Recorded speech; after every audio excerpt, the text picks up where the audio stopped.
वसुदेवसुतं देवं कंसचाणूरमर्दनं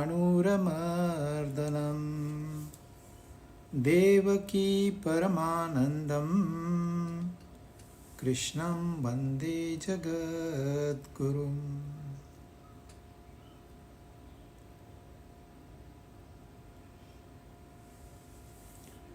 नौवां अध्याय हमने 27 श्लोक पूरे किए। उन्होंने कहा था पत्रम पुष्पम फलम तोयम, जो तुम्हें मुफ्त का अवेलेबल है, कोई मेहनत नहीं करनी पड़ती। जल, भगवान को जल चढ़ाने में कितनी मेहनत है। पत्ते, पुष्प, एक फल, सबसे आसान चीजें आप भगवान को अर्पण कीजिए, ये शुरुआत है। और फिर उन्होंने कहा जो भी तू कर्म करता है, कर्म में हमारे विचार भी आ गए, वो मुझे अर्पण कर। जब हम विचार परमात्मा को अर्पण करेंगे तो बहुत विचार करना होगा। जितना तू खाता है, मतलब जो भी ग्रहण करता है, आंखों से ग्रहण करता है, कानों से ग्रहण करता है, मन से ग्रहण करता है, वो सब मुझे अर्पण कर दे। जो भी तू दान करता है मुझे अर्पण कर दे। एक बार हमने दान परमात्मा को अर्पण कर दिया तो मैंने दान किया, यह भावना चली जाएगी। जो भी तप करता है, इन शॉर्ट, अपने आप को मेरे अर्पण कर दे। पहले उन्होंने कहा पत्रम पुष्पम फलम, हमको लगा बहुत आसान है। नेक्स्ट श्लोक में 27 में भाषा बदल दी, सारा का सारा अर्पण कर दे। तू खुद रहेगा ही नहीं, ऐसे अर्पण कर दे, मैं यह रहेगा ही नहीं, वो उसमें विलीन हो जाएगा। अच्छा तो ठीक है, फिर क्या होगा? तो फिर वो क्या होगा आगे बताते हैं। 28 शुभाशुभ फलैरेवं मोक्षसे कर्म बंधनैः संन्यास योग युक्तात्मा विमुक्तो मामुपैष्यसि। एवं इस प्रकार, किस प्रकार? सारा कुछ उनको अर्पण करने के बाद, मतलब समर्पण करने के बाद, कर्म बंधन से और शुभ अशुभ कर्म फलों से तू मुक्त हो जाएगा। तू यानी कि जो भी उसे अर्पण करेगा वो मुक्त हो जाएगा, कर्म बंधन से भी मुक्त हो जाएगा और शुभ अशुभ फल जो है उससे भी मुक्त हो जाएगा। ऐसे युक्तात्मा, युक्तात्मा मतलब जो उससे जुड़ गया है। अभी सारा समर्पण करने के बाद जब मैं खत्म हो गया तो क्या बचा? शून्य नहीं बचा, वो उससे जुड़ गया, परमात्मा से जुड़ गया। वो युक्तात्मा जो सर्वथा मुक्त हो गया है वो मुझे प्राप्त हो जाएगा। कर्म बंधन से छुटकारा मिलेगा, शुभ और अशुभ दोनों फलों से छुटकारा मिलेगा। क्या होगा हमें यही नहीं पता। उस जमाने में जब कहते थे कर्म बंधन से तू मुक्त हो जाएगा तो समझ में आ जाता था। आजकल कहाँ समझ में आता है, क्योंकि हम कर्म बंधन में फंसे पड़े हैं, ये हमें पता ही नहीं है। हम बंधन में है, हमको लगता है ऐसे ही होता है क्योंकि हमारे बाप दादा बंधन में थे। उन्होंने कहाँ कोशिश की मुक्त होने की? उन्होंने क्यों नहीं की? उनके दादा परदादा वो भी बंधन में थे, उन्होंने भी कोशिश नहीं की। इसलिए हमें ये पता ही नहीं है कि हम इस बंधन से मुक्त हो सकते हैं। मतलब इन संसारी झंझटों से छुटकारा पा सकते हैं, सुख दुख के चक्कर से छूट सकते हैं, जन्म मृत्यु हमें लागू नहीं होगी। इसको कहते हैं कर्म बंधन से मुक्त। हम रोज मरते हैं, रोज जीते हैं, रोज मरते हैं, रोज जीते हैं। वही रोना धोना रोज का चालू है। बोर नहीं होता इंसान, होता है, पर उसको लगता है ये अच्छे कपड़े पहनो, अच्छे बाल बनाओ, थोड़ा मेकअप करो, संसार में जाओ, लोगों को लगेगा अरे ये तो मुक्त है। आप किसे चीट कर रहे हो? एक बार अंदर झांक के देखना है कि मैं कितना सुखी रहता हूं, कितना दुखी रहता हूं। चलो आज पता चला आधा टाइम मैं सुखी रहता हूं, आधा समय मैं दुखी रहता हूं, 50-50। अब इसमें हमें इंप्रूवमेंट करनी है, थोड़ा सा ज्ञान लेना है, थोड़ा सा कर्म योग करना है, थोड़ा सा भक्ति योग करना है। इससे क्या होगा, हमारी सुख की जो मात्रा है, जो हमारे अनुभव है, वो 50 से 60% हो जाएंगे। और ये जब 50 से 60 हो गया तो दुख 50 से 40 हो जाएंगे,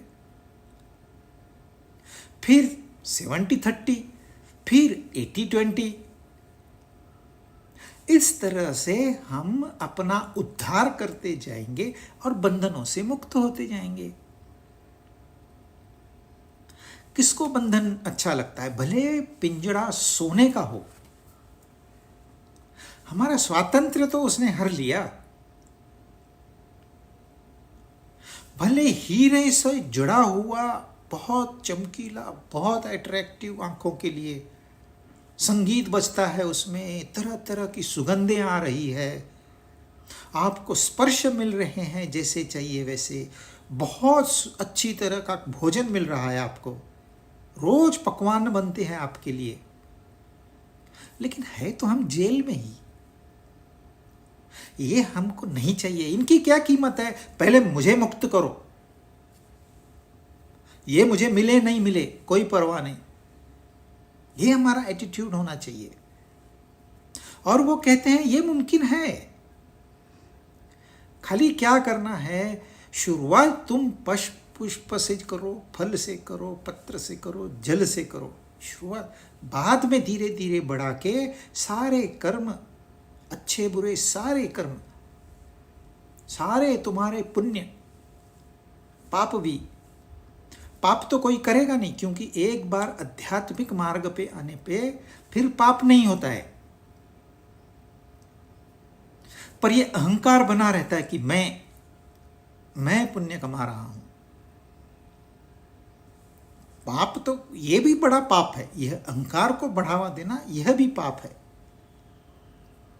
तो इनको अर्पण कर दिया तो झंझट ही खत्म। जब मैं नाम की वस्तु ही नहीं रही तो बंधन में कौन है? एक आदमी ने 4 गुनाह किए हैं, रेप किया है, मर्डर किया है, चोरी की है, चीटिंग किया है, उसके ऊपर 4 मुकदमे चल रहे हैं। अब वो मर गया, अचानक हार्ट अटैक आ गया, वहीं जगह पे खत्म हो गया। अब इन 4 मुकदमों का क्या होगा? चलेंगे क्या ये कोर्ट में? उनकी फाइल अपने आप बंद हो जाएगी, क्योंकि सजा देंगे तो किसे देंगे? ऐसे ही यह मैं जो है यह नहीं रहा तो बंधन किसको होगा? किसको बांधेंगे आप? मैं है तो उसको बंधन है, जब मैं ही नहीं रहा तो बांधेंगे किसको? अच्छा, हम कौन से कर्मों से बंधे हुए हैं? हमें पता नहीं है कौन से कर्मों से हम बंधे हुए हैं। बहुत पुराने कर्म भी हो सकते हैं, पिछले जन्म के भी कर्म हो सकते हैं, हम नहीं जानते।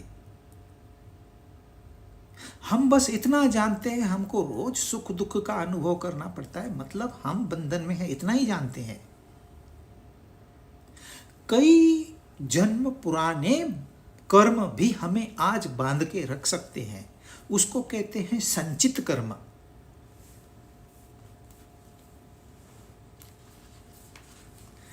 देखिए,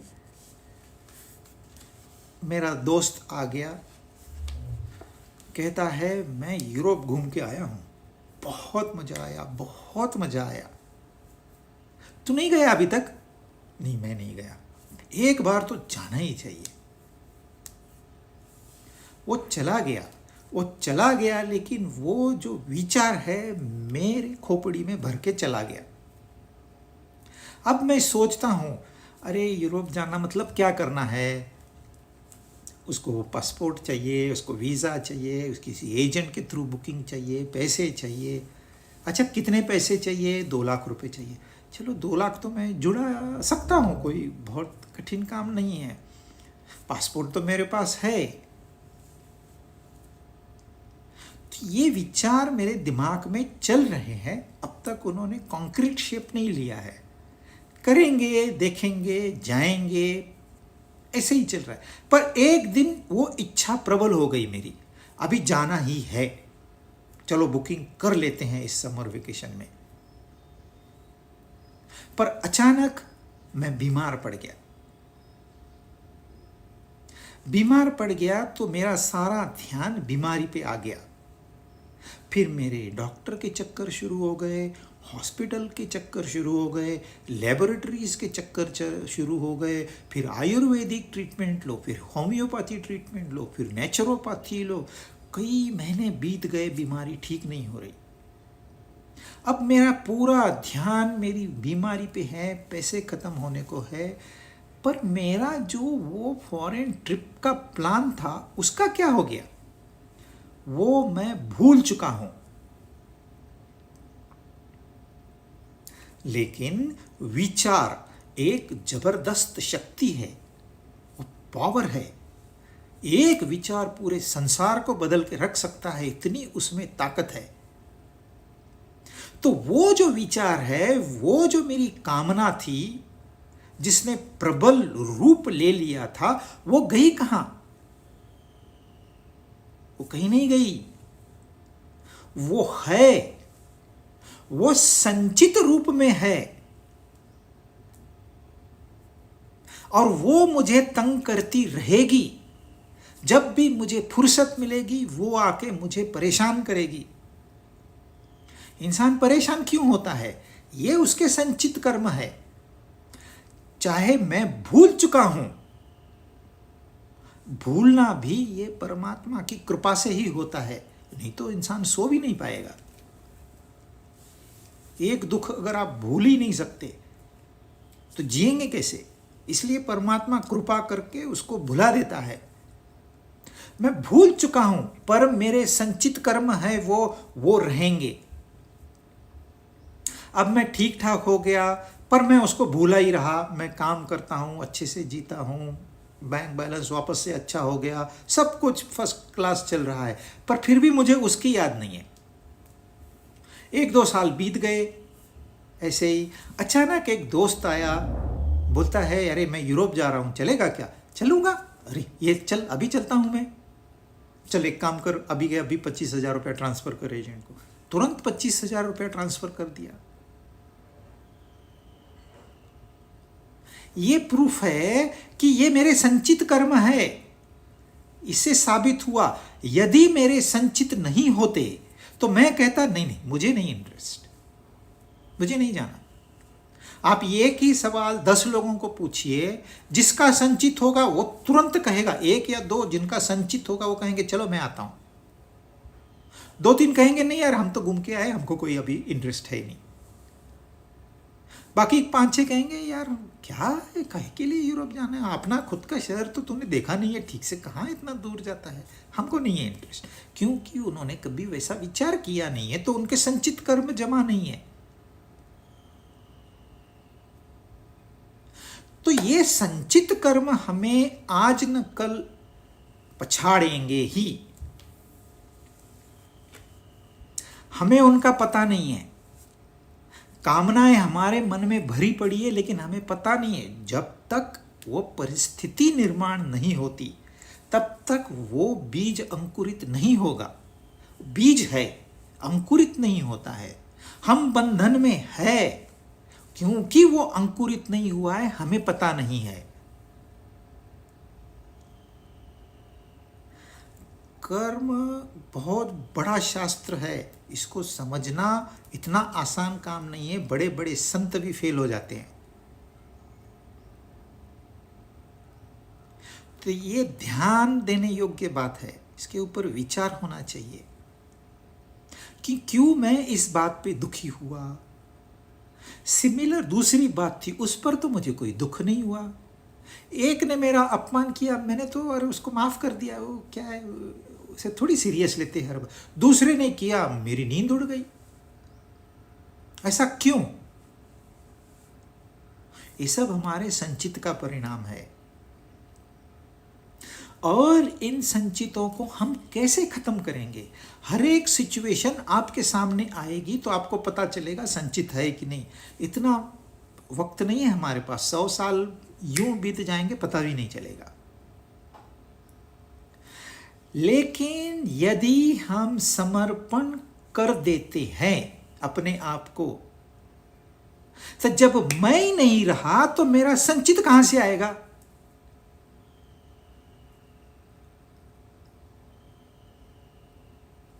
जब तक यह मैं है, यह जीव है, तो उसके पुराने कर्म उसको लागू है।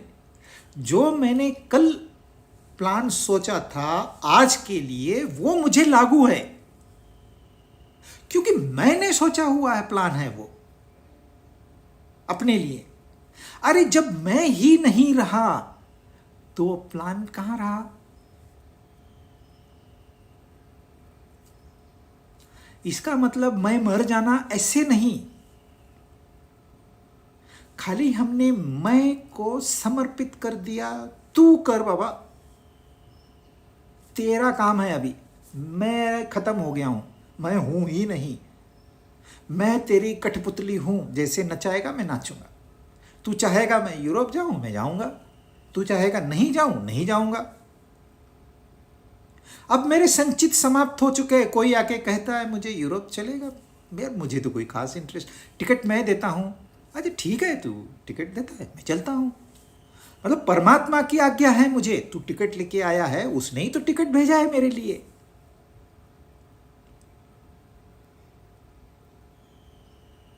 वो बड़ा दयालु है, वो चाहता है कि मैं थोड़े से संसार के मजे भी ले लूं, चलता हूं।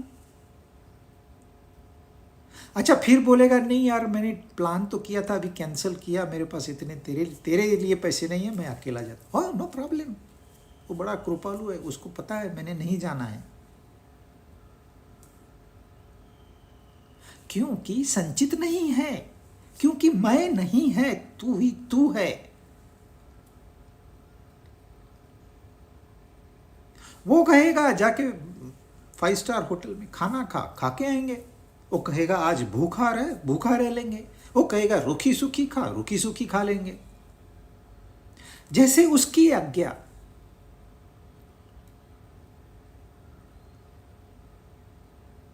ये हमारा भाव है।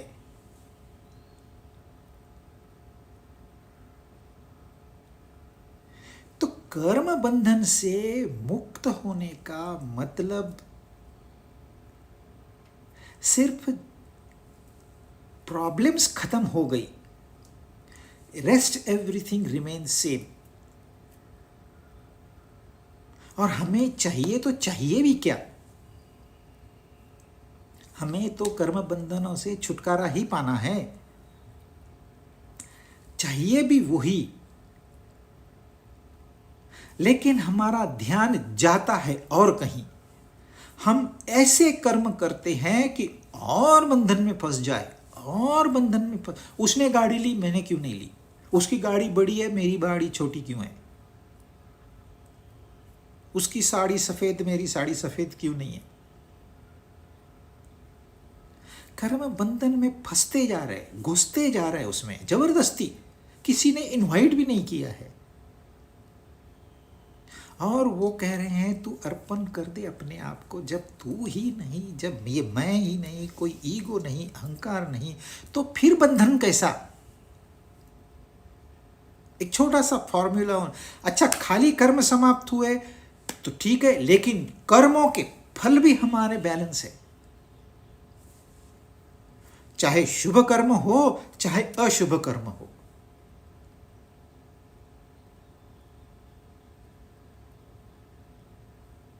वह फल भी समाप्त है। खाली कर्म बंधन से मुक्ति नहीं कह रहे हैं वो, कर्म बंधन से आज के कर्म बंधन तक खत्म हो गया, लेकिन कुछ तो फल भी हमारे बैलेंस है। तो एक शंका आती है, अब भी जो मैंने कर्म किया, संचित तो मेरे समाप्त हो गए, फिर अभी तो मैंने कर्म किया तो इसका तो फल भोगूंगा, इसका फल भोगूंगा तो नए कर्म निर्माण होंगे, नहीं तो उससे भी मुक्त हो जाएगा।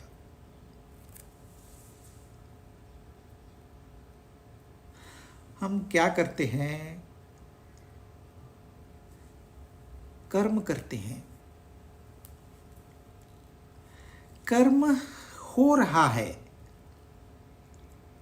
ध्यान देना, यहां कर्म हो रहा है, यहां पर कर्म फल तैयार हो रहा है। हर एक कर्म का एक कर्म फल होगा, और इस कर्म को और कर्म फल को एक देखने वाला है।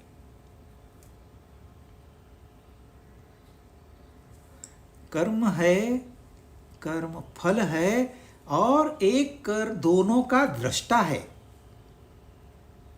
तो कर्म की गति चल रही है, फल भी निर्माण हो रहे हैं, शुभ हो या अशुभ हो, यहां तक कोई दिक्कत नहीं है। वो जो फल है वो किसी को भी लागू नहीं है, तो फल निर्माण होते ही नहीं है, परंतु कर्म चल रहे हैं। होता क्या है, हम अपने आप को भूल के उन कर्मों के साथ संग कर लेते हैं। कहते हैं मैं कर रहा हूं, ये मेरी आइडिया है, मैं चाहता हूं, मैं प्रेम करता हूं, मैं नफरत करता हूं। ये हमने उन कर्मों के साथ मैं जोड़ दिया तो एक कर्ता निर्माण हो गया। पहले ये कर्ता नहीं था, अब कर्ता निर्माण हो गया। क्योंकि कर्ता निर्माण हो गया, कर्म फल भी निर्माण हो गए, और ये कर्म फल इसको बांध के रखेंगे कर्ता को। पहले सिर्फ आत्म स्वरूप था और कर्म था, न कर्ता था न कर्म फल था। जब आत्म स्वरूप ने कर्म से मैं करता हूं यह मान लिया, इससे संबंध जोड़ लिया सिर्फ कल्पना मात्र से, तो एक कर्ता निर्माण हो गया। जब कर्ता निर्माण हो गया तो उसके सारे नियम, वो कर्म के और कर्म फल के नियम उसको लागू हो गए। अब फल क्या होते हैं, सुख होता है, दुख होता है, शरीर का सुख होता है, शरीर का दुख होता है, मन का सुख होता है, मन का दुख होता है, बुद्धि का सुख होता है, बुद्धि का दुख होता है, और इन सब से परे आनंद होता है जो उसका कर्ता से कोई संबंध नहीं है।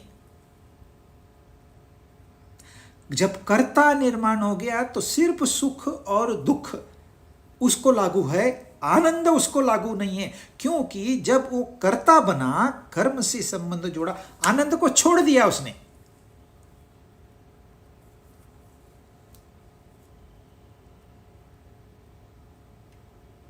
नहीं तो कर्ता बनेगा ही नहीं।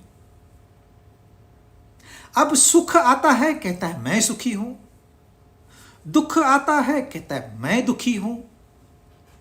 तो हर फल से मेरा नाता जुड़ा हुआ है। लोग रोते हैं, रात भर रोते हैं, इतना दुख हुआ।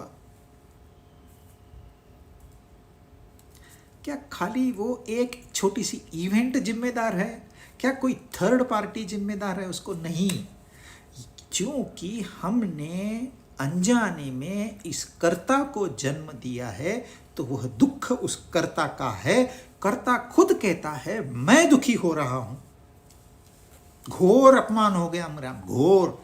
मुझे बुलाया तो सही उन्होंने, लेकिन ध्यान ही नहीं दिया।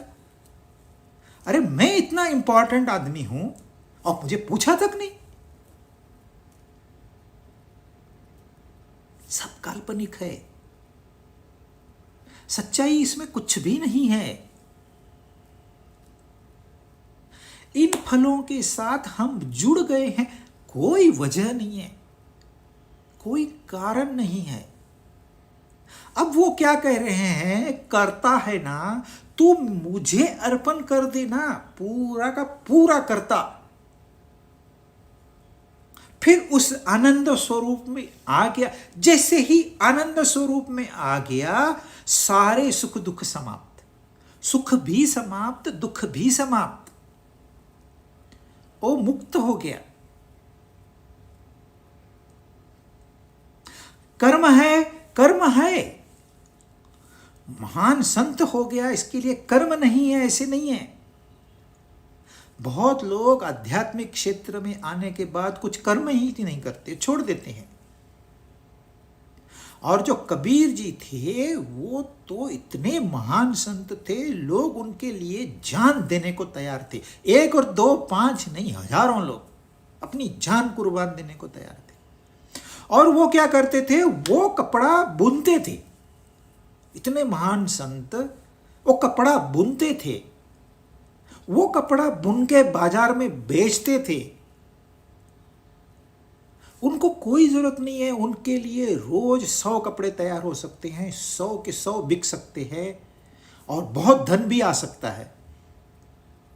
लेकिन उन्होंने वैसा नहीं किया। उनके शिष्य कहते थे आप मत करिए, हम करते हैं। उन्होंने कहा नहीं, मैं करूंगा।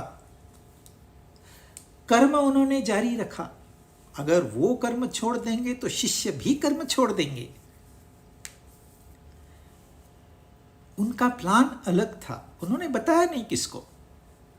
कहते नहीं, मेरे कर्म है, मुझे करने हैं, ये मेरा संचित है, इस संचित को मैं इस तरह समाप्त करूंगा। हालांकि संचित समाप्त हो चुके, उन्हें कोई तकलीफ नहीं थी संसार में, को न सुख रहा न दुख रहा, फिर भी कर्म है।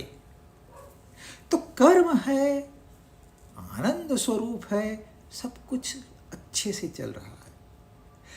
फिर आनंद को छोड़ के कर्म से जुड़ गए, सारी समस्याएं शुरू। इसलिए इस कर्ता को खत्म कर दो, इस कर्ता को अर्पण कर दो। ट्रिकी है, थोड़ा समझने में कठिन हो सकता है, परंतु यही फॉर्मूला है और कोई फॉर्मूला नहीं है। ये हमें गीता की देन है। इतना कर्म के बारे में और किसी ग्रंथ में नहीं है। वो तो कर्म भी छोटी सी बात मानते हैं, कर्म के बारे में क्या सोचने का, सिर्फ ब्रह्म। कर्म यह गीता का मेन थीम है और इसी को छोड़ के लोग भक्ति की बात करते हैं और ज्ञान की बात करते हैं। यह सूत्र यदि समझ में आ गया, समर्पण करोगे कैसे?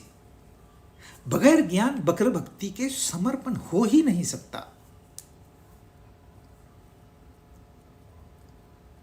ये तो सीढ़ियां हैं आध्यात्मिक मार्ग की, यह सीढ़ी। पर मेन सूत्र यह है, जब मैं ही नहीं रहा तो सारे के सारे उसको जो बंधन थे अपने आप गायब हो जाएंगे। बहुत आसान तरीका है, देखने जाओ तो बहुत आसान है, पर इसकी साइंस जब तक समझ में नहीं आएगी हम उसको इंप्लीमेंट नहीं करेंगे।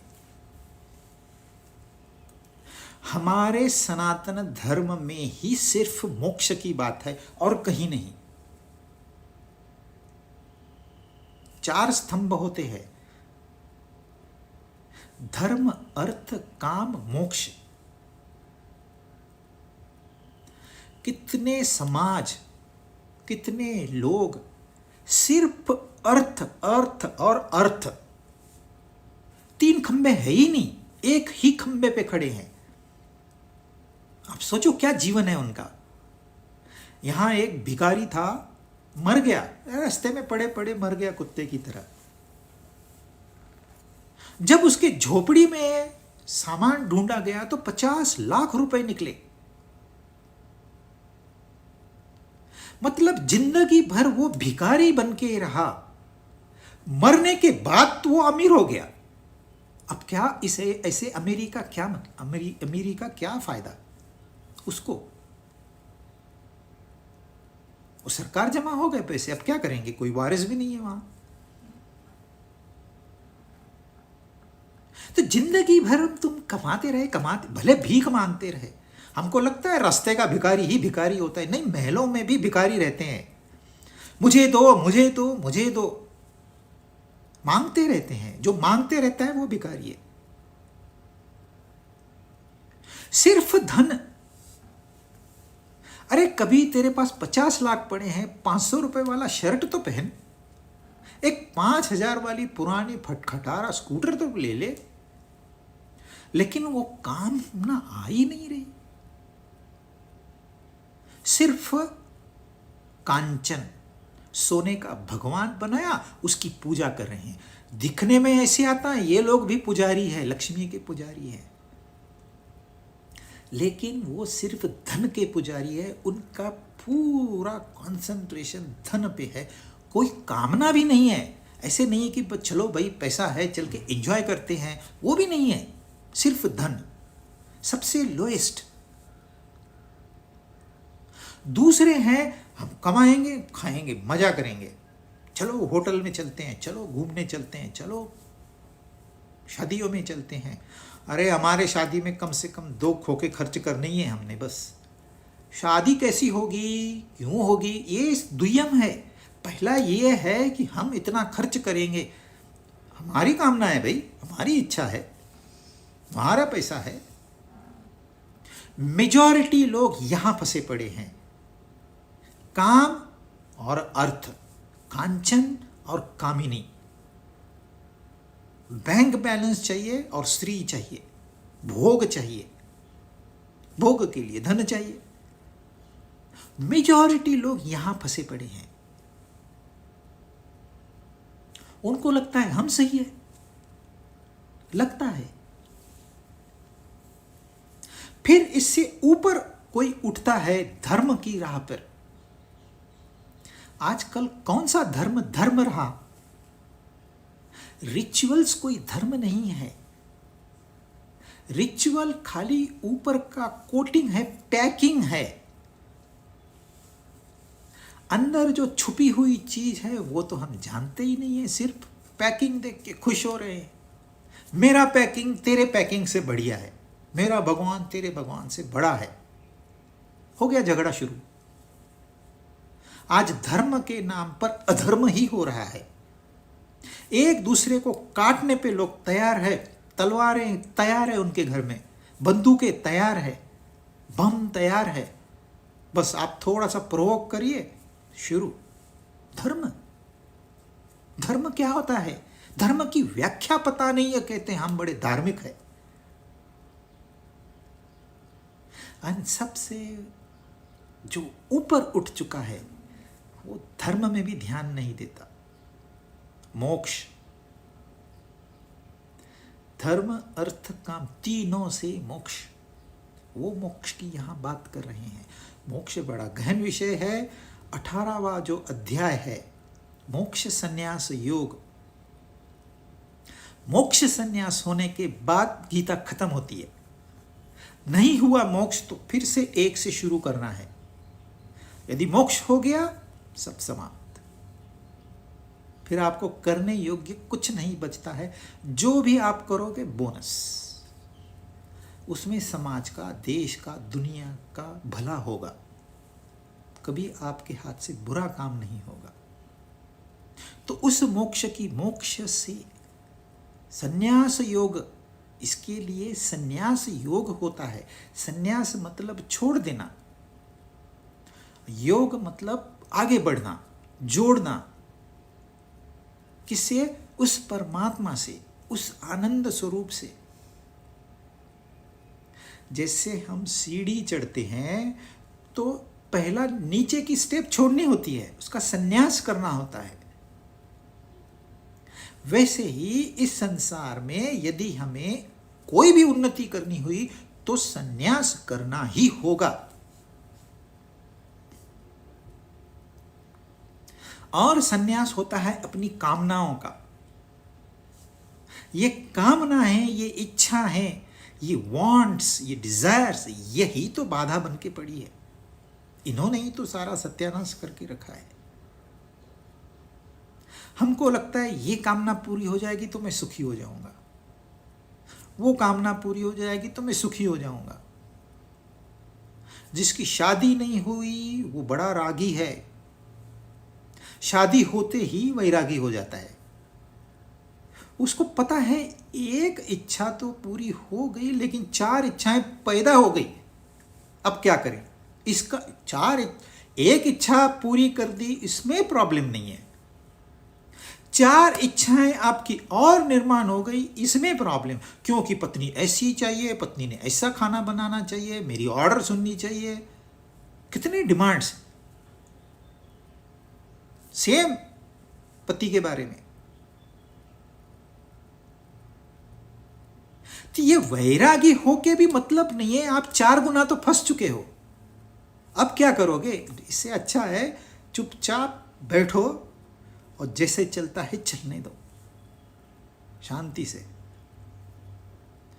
एक में आप सीख गए हो, और कामनाएं क्यों बढ़ा रहे हो? संन्यास योग और मुझे प्राप्त होता है, ऐसा मुक्त आदमी, मुक्त होता है मतलब क्या होता है? वो मुझे प्राप्त होता है। मुझे प्राप्त होता है मतलब क्या हुआ? वो है, जिम्मेदारी सारी मेरी है। ये प्रेम का नाता है। एक बार समर्पण कर दिया, समर्पण करने के बाद क्या होगा?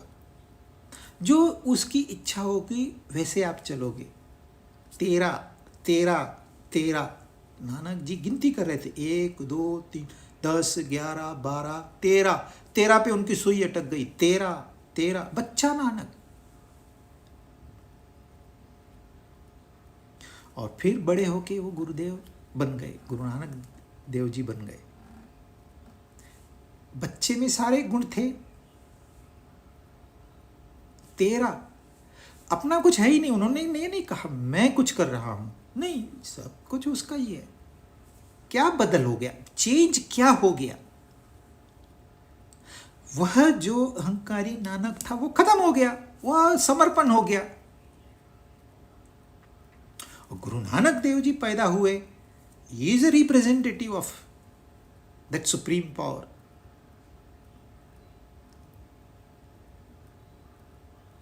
एक लड़की शादी करती है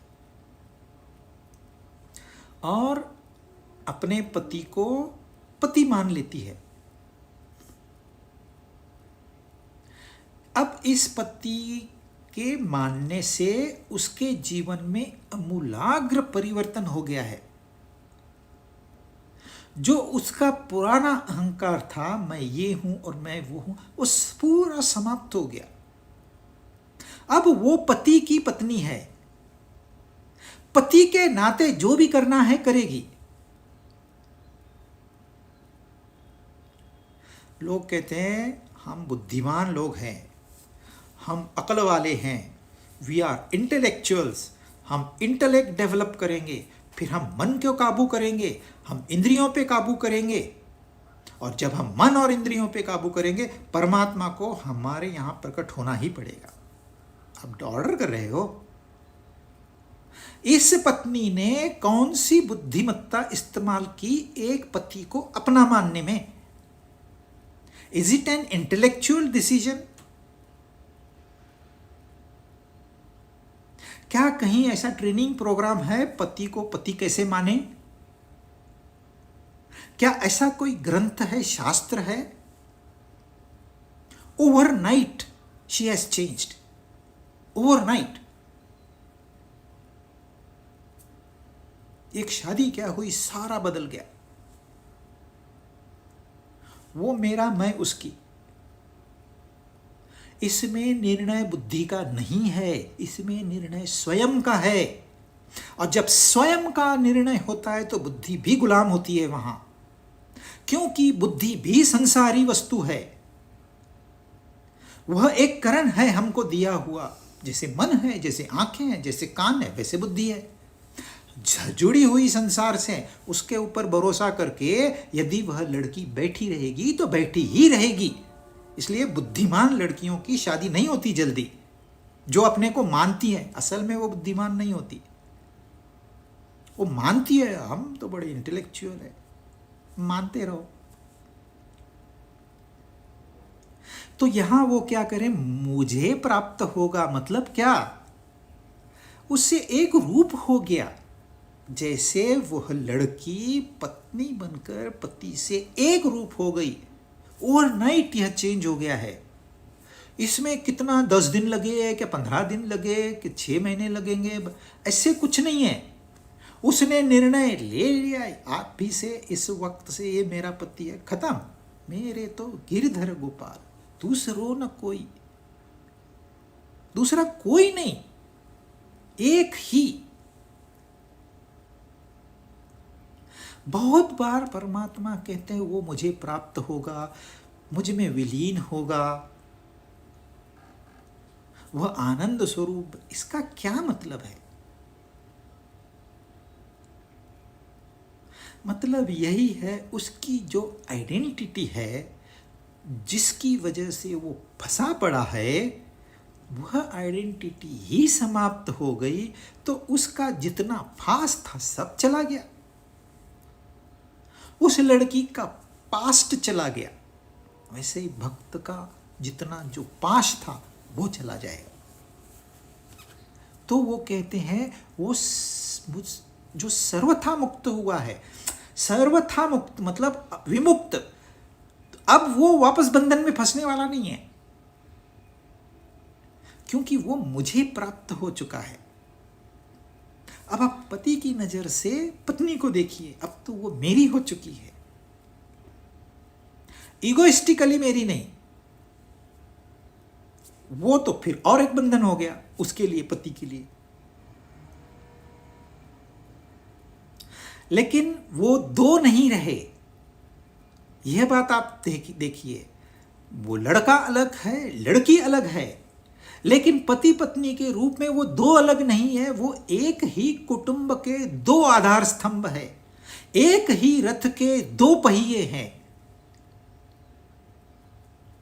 ऐसे ही समर्पण हो जाता है। इसका मतलब वह इंसान मर नहीं जाता, वो मृत्यु के समय की मुक्ति अलग है। यह जीते जी अभी इसी वक्त इंसान मुक्त होता है, क्योंकि हमने जो कल्पना से संबंध बना के रखे हैं वह कल्पना ही छोड़ दी। समझ में आ गया ये तो खाली इमेजिनेशन है, वाकई में तो कुछ है ही नहीं। जब ये समझ में, जैसे सपना, जब तक सपने में है तो सपने के सारे नियम लागू है। अगर सपने में आपके पीछे शेर दौड़ता है तो आपको और आगे दौड़ना पड़ेगा, पेड़ चढ़ना पड़ेगा, आपको बचाना ही होगा अपने आप को। पर जैसे ही सपना समाप्त, शेर समाप्त, डर समाप्त, सब समाप्त, बस वही परिवर्तन यहां होता है। उसे वो कहते हैं माम उपश्यसि, वो मुझे प्राप्त होता है। समर्पण, संचितों से मुक्ति, कर्म फलों से मुक्ति, क्योंकि करता नहीं रहा। जब करता नहीं रहा तो क्या रहा, वो मेरे में विलीन हो गया, मुझे प्राप्त हो गया। और ये है जीने का तरीका। ये साइंस समझ में आ गई, डन। आपने आगे नहीं पढ़ा तो भी चलेगा, लेकिन हमको पढ़ना पड़ेगा। 29वां श्लोक, समोहम सर्वभूतेषु न मे द्वेषोऽस्ति न प्रियः ये भजन्ति तु मां भक्त्या मयि ते तेषु चाप्यहम्। अब होता क्या है, वो जिसने समर्पण किया वो भक्त, वो तो भक्ति में विलीन है, वो तो परमात्मा में विलीन है। पर दूसरा पापी है, वो क्या कहता है कि भगवान पार्शियल है। हाँ देखो, इसको तो बड़ा आनंदी बना दिया, गाली दियो तो भी कुछ नहीं होता है इसको, इसके ऊपर थूको तो भी वो गुस्सा नहीं करता है। भगवान ने इसको शक्ति तो दी, और हमने क्या गुनाह किया है भाई, हमारे ऊपर उसकी मेहरबानी क्यों नहीं होती। तो भगवान पार्शियल नहीं है, तो कहते समोहम सर्वभूतेषु। अरे तेरे में और उसमें नहीं, सब प्राणियों में मैं सम हूं, सेम टू सेम। हमारी सांस चल रही है, ब्रीद इन किया, ब्रीद आउट किया,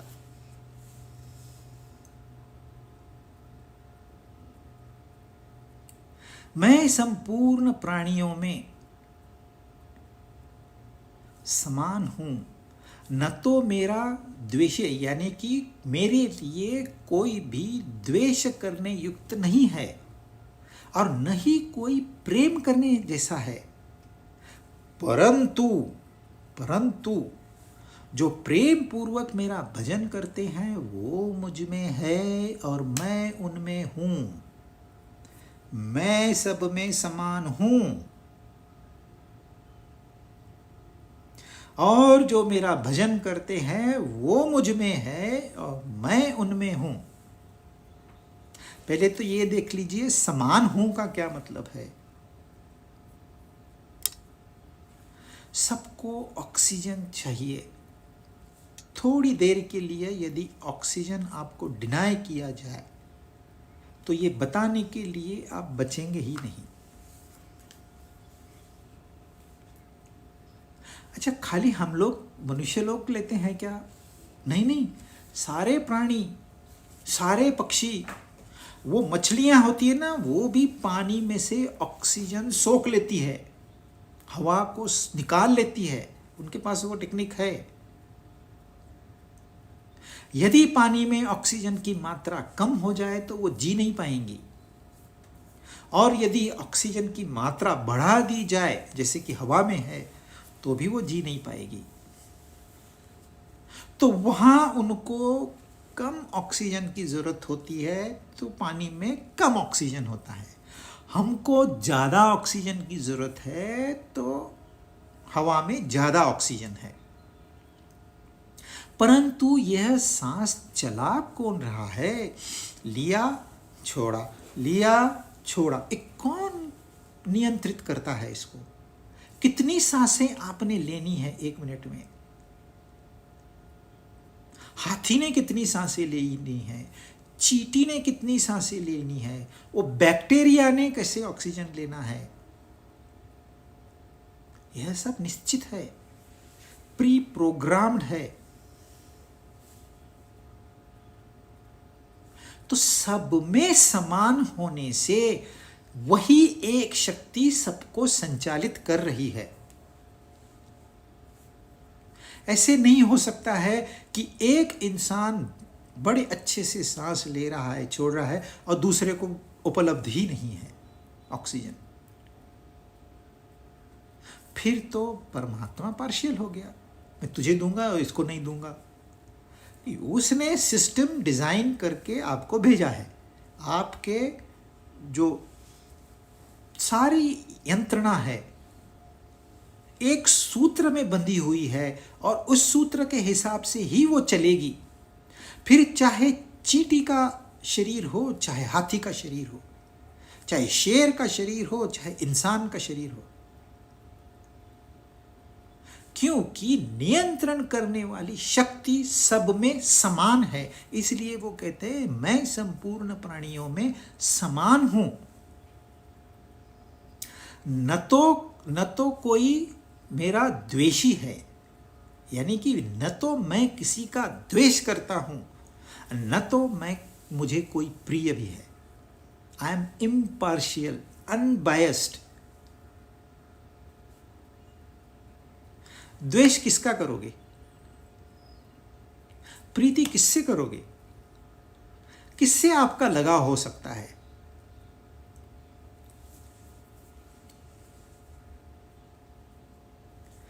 परमात्मा एक साक्षी मात्र है, वो सिर्फ देखने वाला है। एक इंसान है जो पाप कर्म में उलझा हुआ है, समाज के हिसाब से वो द्वेष करने योग्य है, परंतु परमात्मा कहते हैं मैं उसमें उतना ही हूं जितना कि आपके अंदर हूं।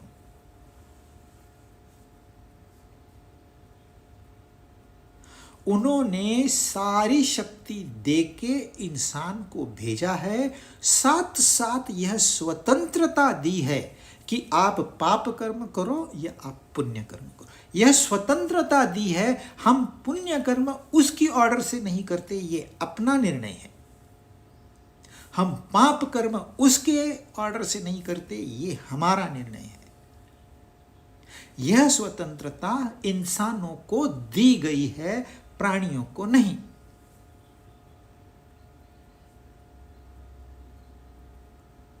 तो इस स्वतंत्रता का कोई लोग सही इस्तेमाल करते हैं, कोई गलत इस्तेमाल करते हैं। कोई डाकू बन जाता है, कोई संत बन जाता है, कोई जाके नरक में पड़ता है, कोई जाके स्वर्ग में पड़ता है, तो कोई ब्रह्मलोक से भी ऊपर उठ जाता है। This choice is ours. अच्छा, जब उन्होंने सारी शक्ति और सारा स्वातंत्र हमें दिया हुआ है, तो वो हमारे से द्वेष क्यों करेंगे? यदि द्वेष करते तो फिर वो शक्ति निकाल लेते। अरे ये पाप कर्म करने वाला है, इसे शक्ति निकाल लो। परंतु टर्म्स ऑफ कंडीशन हमारे जन्म की ये है कि हमें तो स्वतंत्रता चाहिए।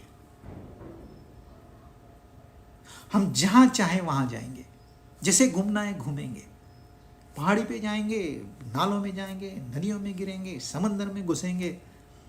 आप जहां जाना चाहते हो जाइए, ये स्वतंत्रता तो उसने दी है।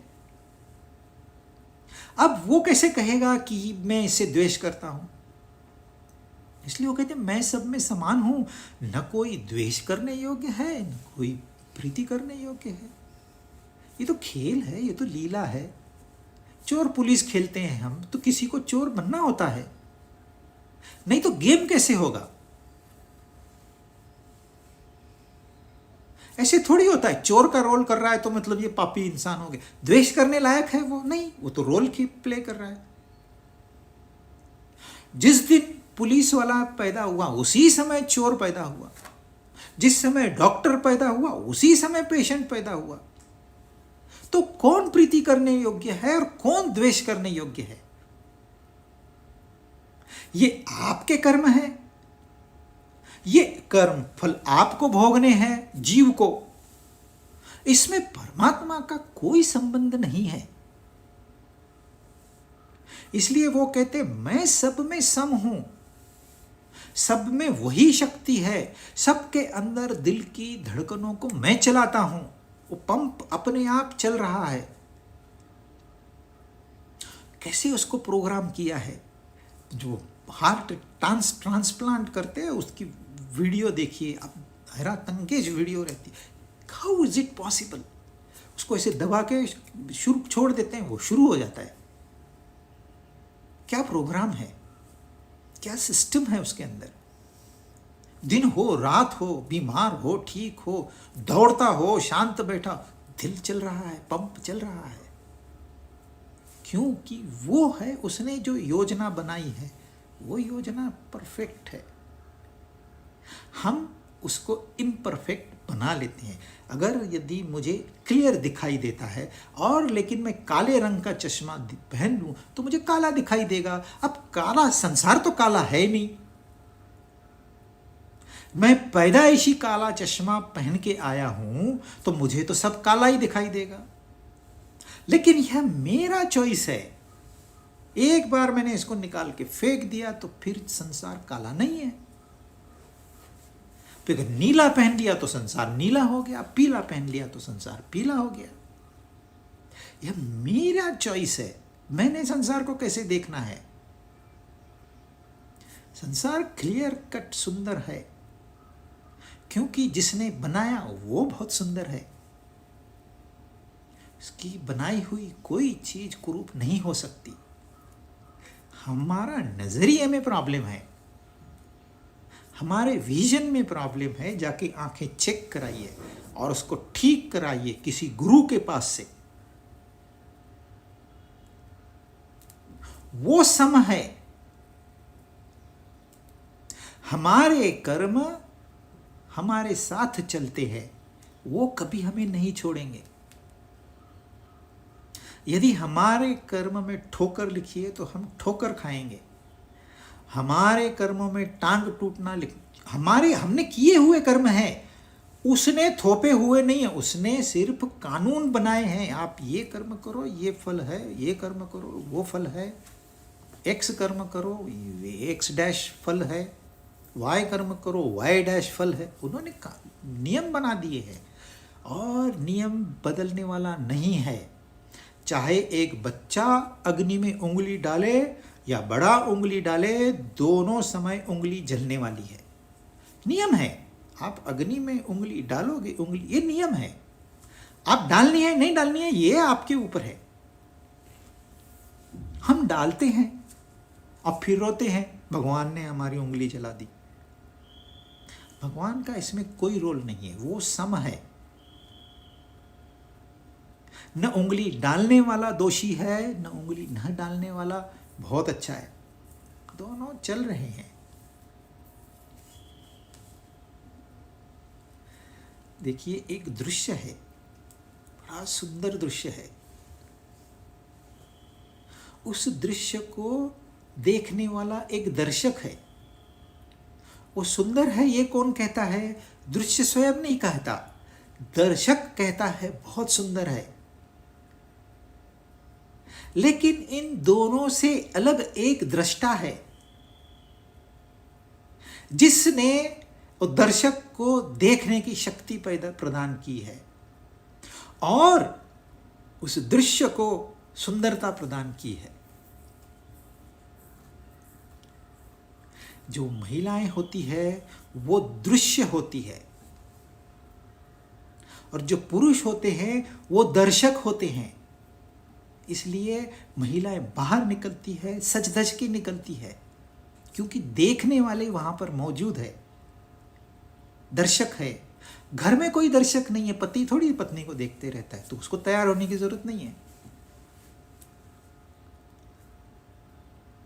तो एक दृश्य है, एक दर्शक है, इन दोनों से अलग एक दृष्टा है। दृष्टा कौन होता है? जो अपने आप को देखता है। दर्शक वो होता है जो दूसरे को देखता है। दर्शक को सिर्फ दृश्य दिखाई देता है, उसको दृष्टा का पता नहीं है। लेकिन दृष्टा दर्शक को भी देखता है, दृश्य को भी देखता है, परंतु उसका ध्यान अपने आत्मस्वरूप पे है। इसलिए वो जो परमात्मा है, जो कहने वाला है, वो दृष्टा है। और यहां एक प्रिय लगेगा ऐसा है, एक द्वेष करना चाहिए ऐसा लगेगा वो एक है। लेकिन वो दोनों को अपना देख रहे हैं, चलो ये पार्टी आई खेल के चली गई, वो पार्टी आई खेल चल रहा है, लीला चल रही है। उसकी दृष्टि में कोई दृश्य नहीं है और कोई दर्शक भी नहीं है। मैं हूं, दैट्स ऑल। परंतु होता क्या है, जो भजन करता है वो मुझ में है और मैं, देखिए पहले कहते हैं मैं समान हूं, फिर कहते हैं कोई द्वेष करने लायक नहीं है, फिर कहते हैं जो मेरा भजन करते उसमें मैं हूं। क्योंकि उसमें भी परमात्मा प्रकट नहीं होंगे तो कहां होंगे? संतों के मुख से परमात्मा की वाणी नहीं आएगी तो किसके मुख से आएगी? और जब यह कर्ता जो अहंकार था वो समाप्त हो गया तो कौन बचा? जो बोलने वाला है, कौन बोल रहा है? वह अहंकारी पुरुष नहीं बोल रहा है, वो बोल रहा है, वो दृष्टा देख रहा है, वो थर्ड पार्टी। इसलिए भक्त के माध्यम से ही भगवान प्रकट होते हैं, इसमें उनकी कोई पार्शियलिटी नहीं है। क्योंकि जहां अहंकार कम होता है वहां परमात्मा का प्रकटीकरण होता है। जब कर्ता समाप्त हो गया तो सारे उसके दोष समाप्त हो गए, परंतु वह परमात्मा स्वरूप है, उसमें से जो प्रकट होगा, इसलिए वो कह रहे हैं वो यदि मुझ में है तो मैं भी उसमें उतना ही हूँ। यहाँ भक्त की महिमा उन्होंने गाई है। थोड़ा सा फर्क है ज्ञान योग का और भक्ति योग का, वो हम आगे के श्लोक के साथ में नेक्स्ट टाइम करें।